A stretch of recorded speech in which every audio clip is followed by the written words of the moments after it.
Selamat pagi, Bu. Pagi. Nah, perkenalkan saya Sister Maria. Hari ini saya akan menjelaskan kepada Ibu tentang halusinasi. Apakah Ibu bersedia? Ya. Nah, sebelumnya saya periksa Ibu dulu ya. Udah kalau sepi.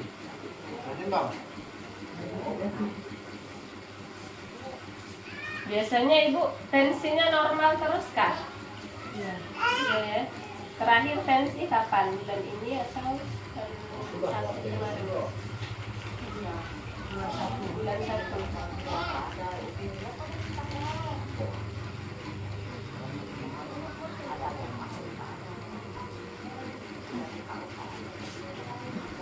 Seratus per 30 normal ya, tidak ada keluhannya.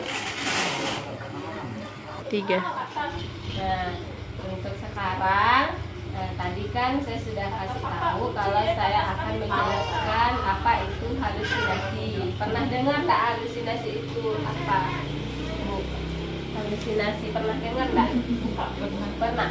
Apa yang Ibu tahu tentang halusinasi?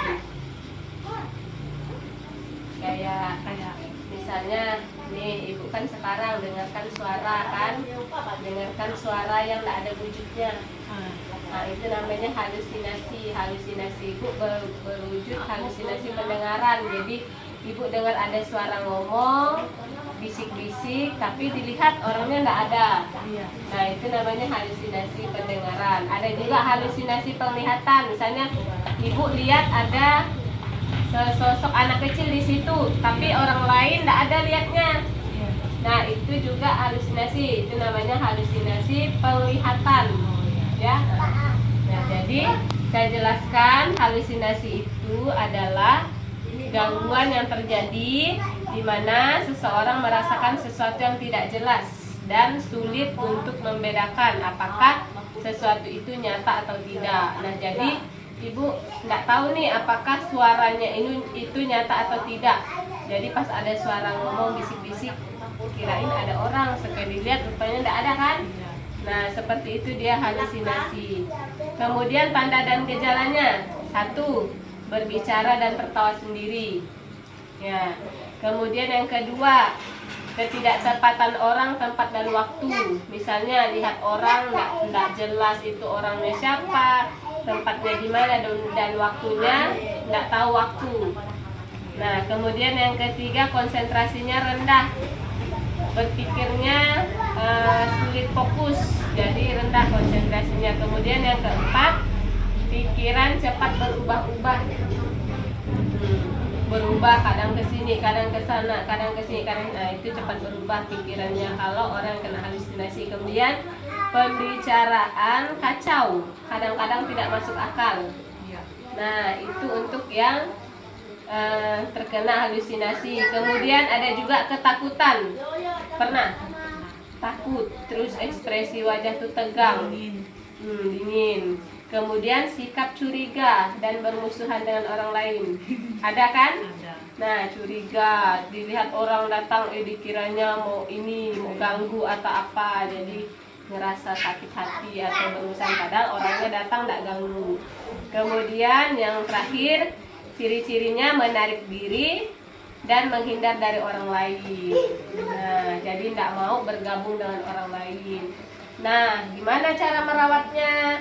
Cara merawatnya, Ibu jangan sering termenung sendiri, ya. Tidak usah sering sendirian. Misalnya kayak di rumah tidak ada orang nih, diam-diam sendirian di rumah, tiba-tiba melamun. Nah, itu tidak boleh.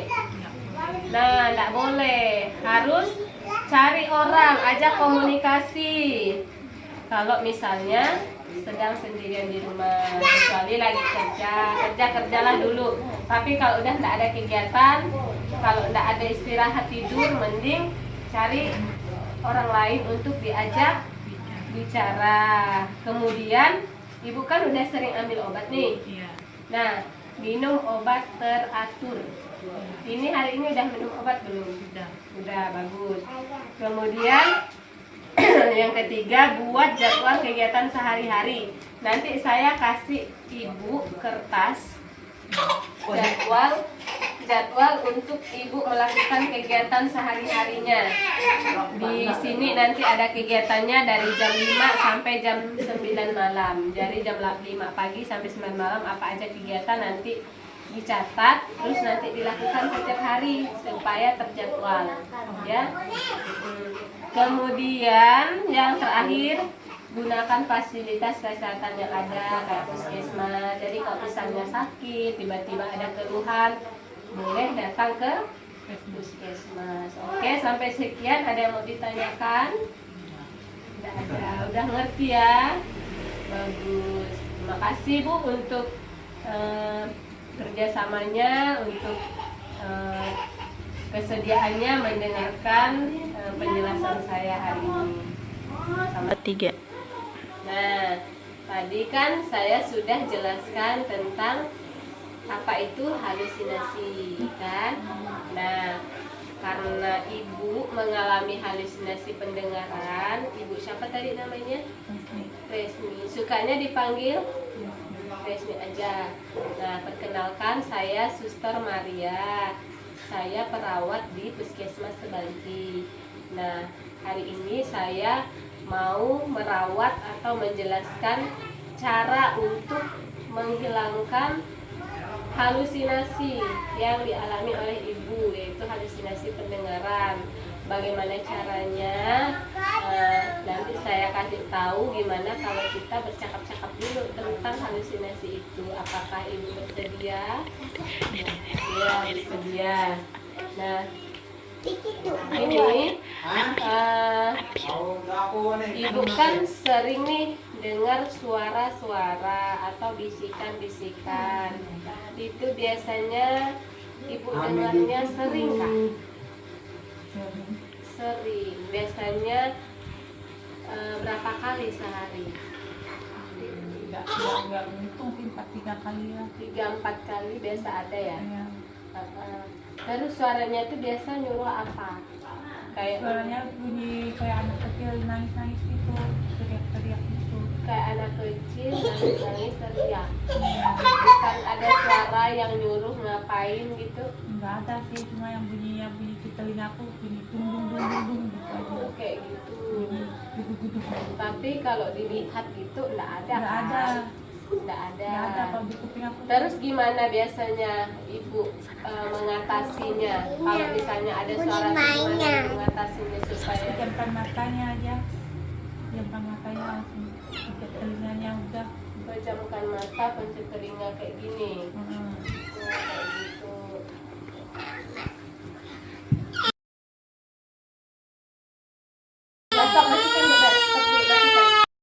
Nah, tadi ibu kan udah dengar suaranya seperti suara anak kecil ya. Kemudian ada kayak suara teriak-teriakan sama bunyi dung kan.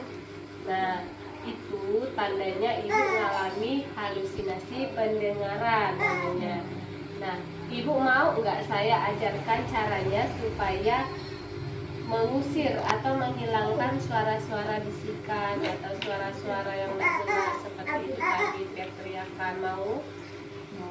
Nah, caranya ibu coba ikutin saya praktekkan dulu. Kalau misalnya nih ada suara-suara yang tiba-tiba datang, boleh bilang ini, pergi sana, kamu suara palsu, jangan dekati saya, seperti itu ya. Jadi harus dihardik namanya, menghardik atau mengusir, bahasa kita sehari-hari, mengusir suara supaya suaranya pergi. Jadi kalau misalnya ada suara itu datang lagi, langsung pergi sana, jangan ganggu saya, kamu itu suara palsu, ya. Kayak gitu, langsung tegas ngomongnya. Kemudian cara yang kedua adalah dengan bercakap-cakap tadi dengan orang lain di sekitaranmu. Jadi kalau ada suara datang, langsung ajak yang lain ngomong supaya suara itu pergi. Kemudian yang ketiga, buat jadwal harian, jadwal kegiatan. Nanti ada kertasnya saya kasih, nanti ditulis apa-apa jadwal kegiatan harianmu dan dilakukan setiap hari supaya ada pekerjaan atau aktivitas supaya waktumu tidak kosong. Kemudian yang terakhir, yang keempat adalah minum obat secara teratur ya, yang biasa dikasih dari puskesmas sebulan sekali ya. Nah, itu harus teratur minumnya. Nah, setelah saya jelaskan, sudah mulai ngerti kan? Gimana tadi caranya menghardik? Coba kata-katanya gimana, bilang, ikutin yang saya bilang tadi. Pergi sana, jangan dekati saya gitu, coba. Pergi sana, jangan dekati saya, kamu suara palsu. Ya, gitu, seperti itu. Jadi setiap ada suara seperti itu, langsung kata seperti itu ya, bagus. Tadi ibu sudah bagus, sudah bisa ingat apa yang saya kasih tahu. Jadi nanti kalau terjadi lagi, entah itu siang, entah itu sore, malam, pokoknya kapanpun suara itu muncul, seperti itu cara menghardiknya. Oke, sampai di sini ada yang mau ibu tanyakan? Ayo, siapa tahu ada yang mau ditanyakan? Tidak ada ya. Nah, yang penting itu tadi obatnya diminum teratur ya, selalu sering cek kesehatan ke puskesmas. Nah, untuk kontrak waktu ke depan, kalau ada waktu saya datang lagi untuk mengajarkan cara yang kedua, teknik bercakap-cakap dengan orang lain. Nah, sekiranya kita nanti lakukan lagi di rumah ibu ini, di ruang tamu, dan waktunya cukup 30 menit sama kayak sekarang. Oke Bu, terima kasih untuk kerjasamanya. Bagaimana tadi perasaan ibu setelah saya jelaskan? Agak dingin rasanya. Agak enak ya, agak tenang gitu kan, udah tahu penjelasannya. Oke, baiklah Bu, kalau seperti itu semoga bermanfaat penjelasan saya pagi ini. Semoga ini boleh menjadi cara untuk menenangkan ibu yang